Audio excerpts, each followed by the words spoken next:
जय हिंद एवरीवन। नमस्कार, स्वागत, अभिनंदन, आभार। तो आपका एक बार फिर इस चैनल में स्वागत है जहां मैं सिखा रहा हूं फिजिक्स। आज हम करने वाले हैं फिजिक्स का चैप्टर नंबर 2। चैप्टर नंबर 2 बोले तो आज हम पढ़ेंगे स्थिर वैद्युत विभव। स्थिर वैद्युत विभव। स्थिर वैद्युत विभव का मतलब हुआ इलेक्ट्रोस्टैटिक पोटेंशियल। Electrostatic potential. चलो भाई, इलेक्ट्रोस्टैटिक पोटेंशियल हम आज पार्ट 1 करेंगे इसका। अभी तक हम एक चैप्टर के 2 पार्ट हम कर चुके हैं। पहला जो चैप्टर था स्थिरावेश वाला, आज हम स्थिर वैद्युत विभव के बारे में पढ़ने वाले हैं। तो सबसे पहले इसमें जो इंपॉर्टेंट टॉपिक है वो आप नोट करेंगे। उसके बाद हम जो मेन न्यूमेरिकल्स हैं जिसमें बच्चे फंस रहे हैं, संधारित्र और धारिता में जो पैरेलल और सीरीज कॉम्बिनेशन होता है उसमें बच्चे फंसते हैं, तो उसमें उसको हम अच्छे से आज कुछ उस पर न्यूमेरिकल्स करने वाले हैं जो 2022 में पूछा गया है। ठीक है, तो सबसे पहले आप नोट करेंगे क्वेश्चंस जो इंपॉर्टेंट है, आने की जिसकी संभावना हमेशा बनी रहती है इस चैप्टर के। तो सबसे पहला टॉपिक आप नोट करेंगे वैद्युत विभव और वैद्युत विभवांतर। वैद्युत विभव और वैद्युत विभवांतर। वैद्युत विभव इलेक्ट्रिक पोटेंशियल एंड वैद्युत विभवांतर का मतलब इलेक्ट्रिक पोटेंशियल डिफरेंस है ना। और ये दोनों फार्मूले W = Q डेल्टा V पे चलते हैं, और डेल्टा V जो होता है यही विभवांतर होता है या विभव हो जाता है।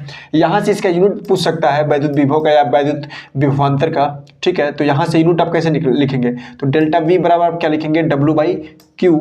तो W का वैल्यू हो जाएगा, इसका यूनिट जूल है ना, और Q का वैल्यू कूलाम। तो डेल्टा V मतलब इसका जो SI यूनिट होगा वो क्या लिख सकते हैं, SI यूनिट क्या लिख सकते हैं, जूल पर कूलाम। या जूल पर कूलाम को ही हम क्या बोलते हैं, बोल्ट। जूल पर कूलाम को ही क्या बोला जाता है, बोल्ट, है ना। तो इसका ये SI यूनिट है।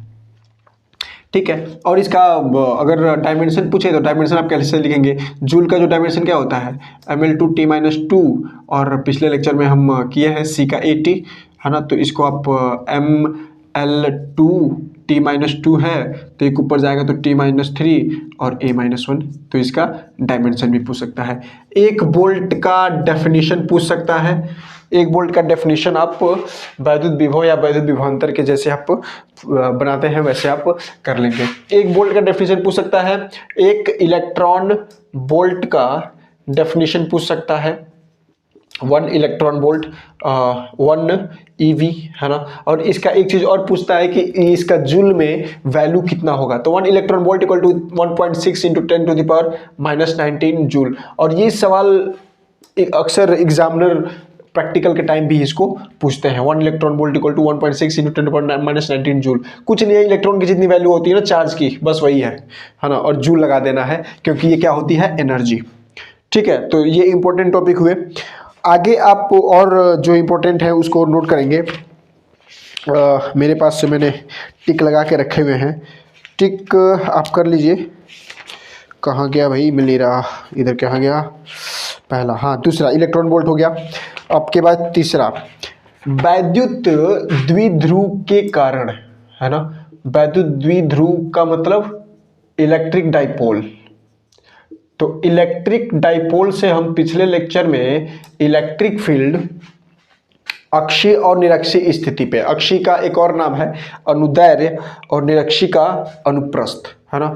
तो अक्षीय अनुदैर्ध्य, इसको इंग्लिश में बोलेंगे अक्षीय को एक्सियल, और जो निरक्षीय है उसको इक्वेटोरियल पोजीशन है ना। तो वहां से इलेक्ट्रिक फील्ड निकाले थे, लेकिन इसमें विभव भी पूछ सकता है, इलेक्ट्रिक पोटेंशियल निकालने के लिए बोल सकता है अक्षीय या निरक्षीय स्थिति में, अक्षीय या निरक्षीय स्थिति में। ठीक है, और इसकी वैल्यू भी पूछा है, मतलब फार्मूला भी पूछा है। तो फार्मूला आपका V जो होता है VP 1/4πε0 P/r², और इसके केस में होता है VP 0, ये पूछा हुआ है। ठीक है ना, यहाँ पे P क्या है, P है डाइपोल मोमेंट, Q × जो R लिखते हैं ना वही। ठीक है, तो यहाँ से आपको ये इसका डेरिवेशन आप लोग कर लेंगे, इंपॉर्टेंट है। इन दोनों में से कोई एक डेरिवेशन आता है, आने की संभावना बनी रहती है।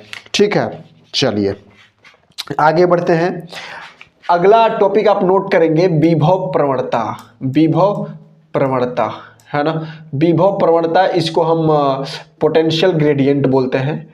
अगर इंग्लिश वाले बच्चे देख रहे होंगे, इंग्लिश मीडियम वाले, तो पोटेंशियल ग्रेडियंट बोलते हैं इसका। एक चीज और, इसका यूनिट पूछता है, एसआई यूनिट सबसे ज्यादा बार पूछा गया है विभव प्रवणता से रिलेटेड जो सवाल पूछा गया है। विभव प्रवणता को ही हम इलेक्ट्रिक फील्ड बोलते हैं। इलेक्ट्रिक फील्ड ही सॉरी, विभव प्रवणता होता है।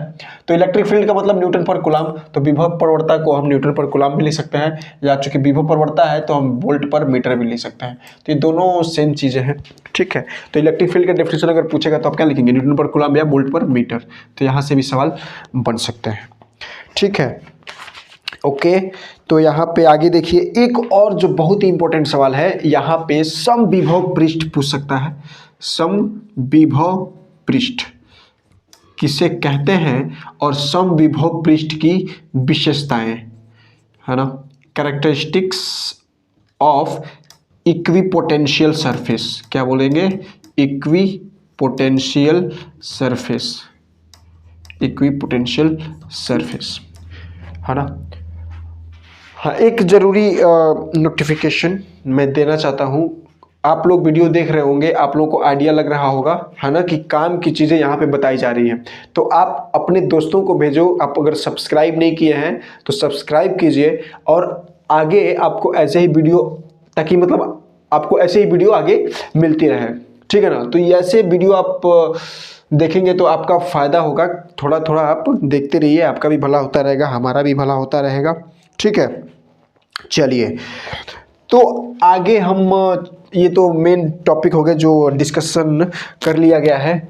आगे हम बढ़ते हैं और कैपेसिटर के बारे में सीखते हैं। संधारित्र क्या है,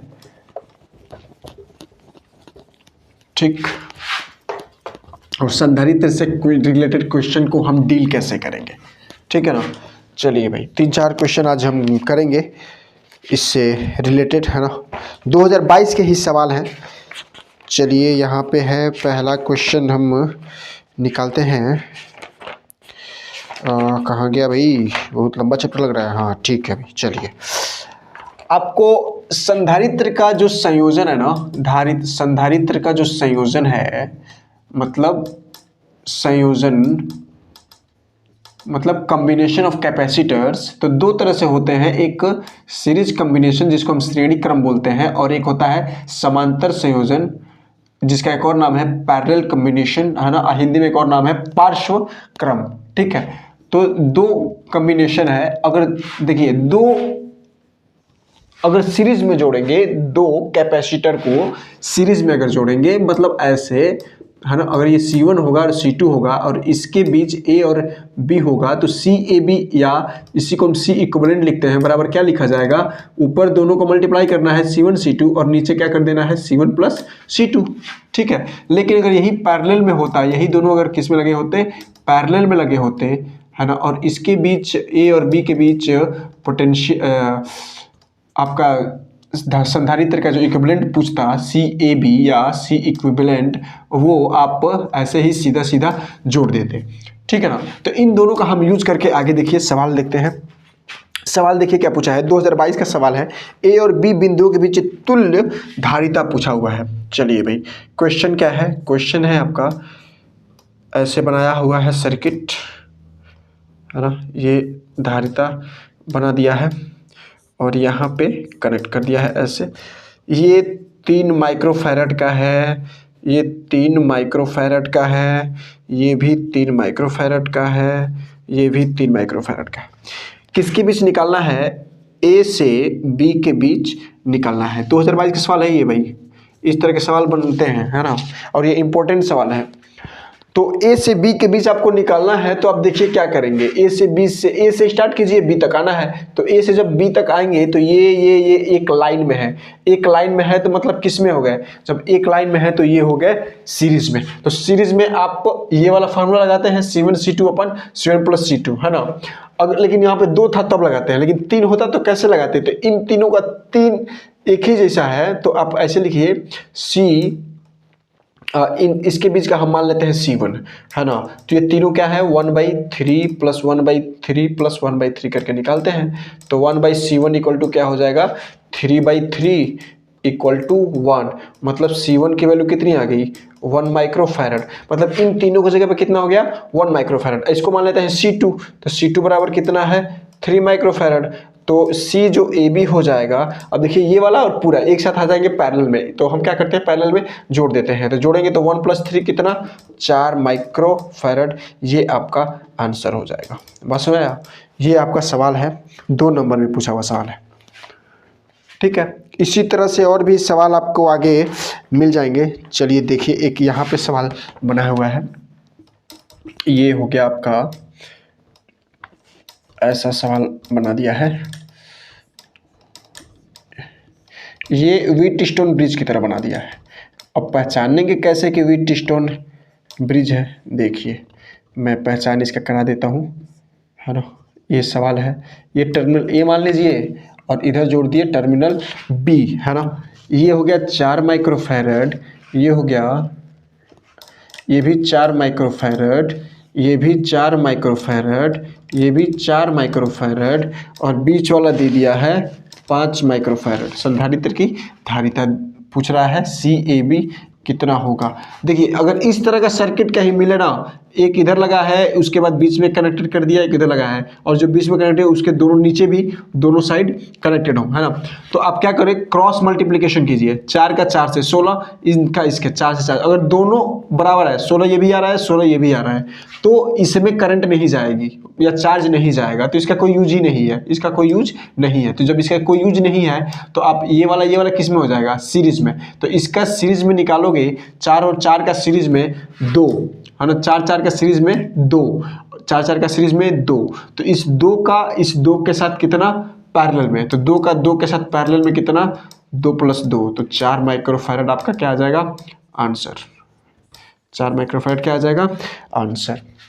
ठीक है, बात समझ में आ रहा है। ओके, चलिए देखिए आगे हम 2-3 और सवाल करने वाले हैं, ठीक है ना। इम्पोर्टेंट सवाल हैं दोनों, है ना, इम्पोर्टेंट क्वेश्चंस की सीरीज ही चल रही है। तो आगे देखिए, इसमें भी ये भी 2022 का ही सवाल है। सवाल देखिए मज़ेदार सवाल है एकदम, है ना, थोड़ा सा अलग टाइप का सवाल पूछ दिया है।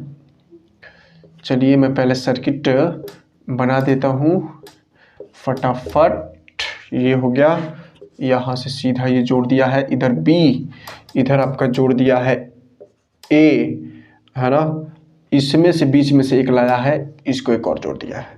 चलिए भाई, ये 2 माइक्रोफैरड का है, ये 2 माइक्रोफैरड का है, ये भी 2 माइक्रोफैरड का है, ये पॉइंट B, ये पॉइंट A, ये वाला C है, ये वाला 4 माइक्रोफैरड का है। कितना है 4 माइक्रोफैरड। भाई पूछा क्या है ये तो बता दो। ये पूछा है कि C की वैल्यू क्या होगी यदि इक्विवेलेंट जो कैपेसिटेंस है A और B के बीच में 2 माइक्रोफैरड, तो C की वैल्यू क्या होगी। चलिए भाई निकालते हैं। सबसे पहले CAB पे पहुंचते हैं। CAB 2 तो दिया है, इसका आंसर, है ना, निकालते हैं। 2 और 2 का कितना पैरेलल है 4 हो गया। इस 4 के साथ ये वाला 4 किस में आ गया सीरीज में, 4 के साथ ये वाला 4 किस में आ गया सीरीज में, तो 4 के 4 सीरीज में 2 हो गया। इस 2 के साथ ये वाला 2 किस में आ गया, इस 2 के साथ ये वाला 2 किस में आ गया पैरेलल में, कितना हो गया 4। अब इस 4 के साथ C, तो 4 के साथ C, 4 + C बराबर 2, ठीक है। और यहाँ से क्रॉस मल्टीप्लिकेशन कर लीजिए, 4C = 8 + 2C, है ना, और ये इधर आएगा, कितना हो गया 2C = 8, तो C बराबर कितना आ जाएगा 4 माइक्रोफैरड। वाह मज़ेदार था, ठीक है ना। ये 2022 का सवाल है। ठीक, एक और सवाल देखते हैं। ये है आपका सर्किट बना हुआ है,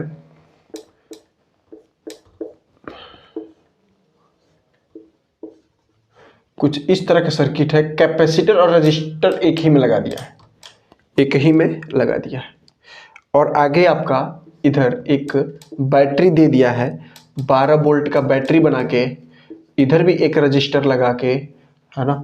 और पूछा क्या है, देखिए पहले सबकी वैल्यू मैं दे देता हूँ।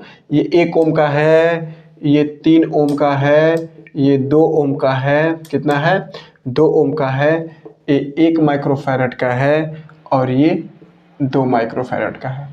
चलिए भाई बहुत बढ़िया। तो पूछा क्या है, पूछा है कि संधारित्र में आवेश कितना होगा, इन दोनों संधारित्र में आवेश कितना होगा। तो आवेश तभी पता चलेगा जब इसके अक्रॉस वोल्टेज निकालेंगे। वोल्टेज कैसे निकलेगा, वोल्टेज निकालेंगे, देखिए यहाँ से करंट लेके जाइए, जब करंट लेके जाएंगे तो देखिए आर इक्विवेलेंट कितना होगा 2 3 5 और 6, क्योंकि आर इक्विवेलेंट सीधा सीधा सीरीज में आएगा, करंट इधर तो जाएगा नहीं, करंट इधर जाएगा इधर जुड़ जाएगा, तो 2 3 5 6, तो आर इसका इक्विवेलेंट हो गया 6, तो 6 ओम।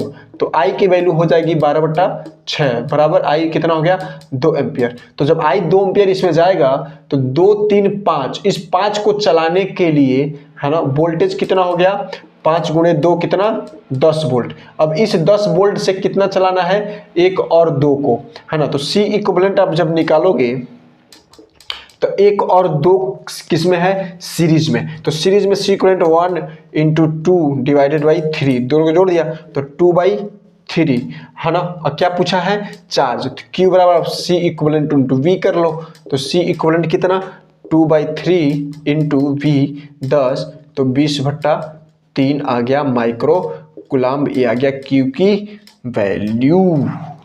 बात समझ में आया, ठीक है ना। ये भी 2022 का ही सवाल है। ओके ठीक है, तब तक आप पढ़िए मस्त से, एंजॉय कीजिए, तब तक के लिए टाटा बाय नमस्कार, जय हिंद।